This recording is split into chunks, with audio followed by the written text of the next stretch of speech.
taruhnya jangan di dekat kompor. Itu bisa terkikis loh bahan silikonnya. Hai Mams, jumpa lagi kita. Coba sini intip dikit.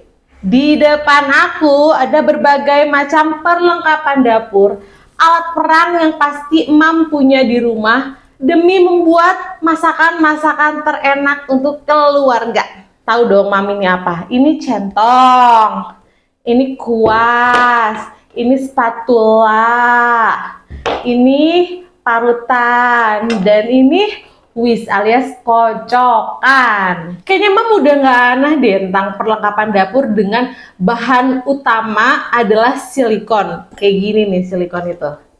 Jadi silikon ini dia bentuknya seperti rubber, cuman sudah memiliki food grade, jadi aman untuk digunakan.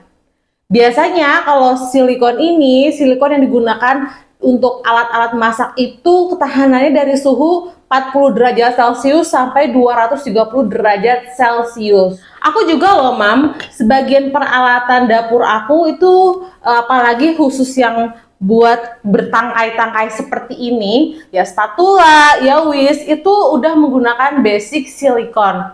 Alasannya satu, kalau penggunaan silikon ini biasanya warnanya macam-macam, ada motifnya lucu-lucu. Yang kedua, tidak membuat baret pada alat masak yang berbahan dasar seperti teflon, stainless, atau marble coating. Jadi kalau misalnya penggunaan tidak tepat, misalnya kita punya wajan tapi bahannya marble coating, lalu kita menggunakan spatula dari bahan stainless, itu pasti bisa mencodet-codet si wajan tersebut.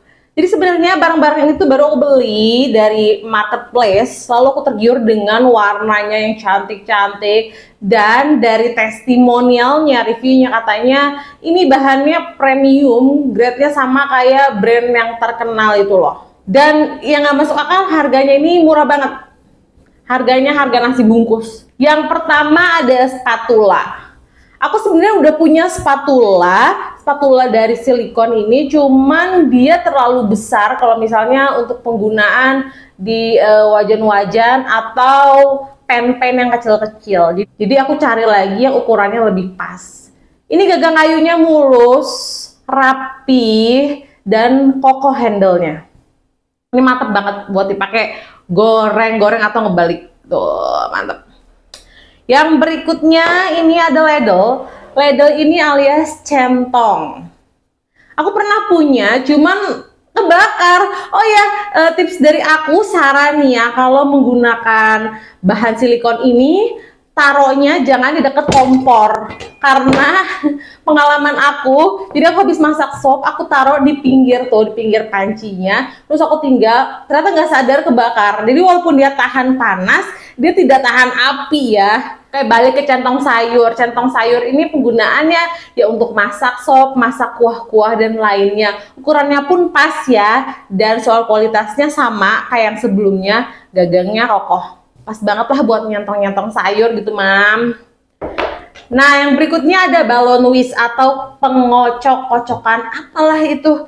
Sebenarnya aku punya yang dia bahannya stainless, cuman rapuh, dia apa ya, dia udah copot karena harganya murah juga. Terus aku penasaran pengen beli yang dia dilapisin oleh silikon, dan oke juga gagangnya, dia lebih kokoh ya dibandingkan dengan yang bahannya dari stainless full.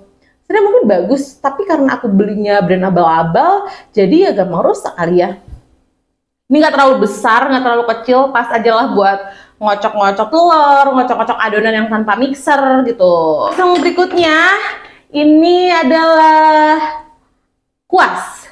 Kuas ini aku pakai biasanya buat ngolesin margarin di loyang, ngolesin butter di loyang, di wajan, atau buat ini, buat ngolesin saus di ikan bakar gitu. Kalau bisa aku panggang-panggang, mau ngebakar ayam, ngebakar ikan, itu kalau kita bikin saus tuh, kita colek-colek aja pakai ini.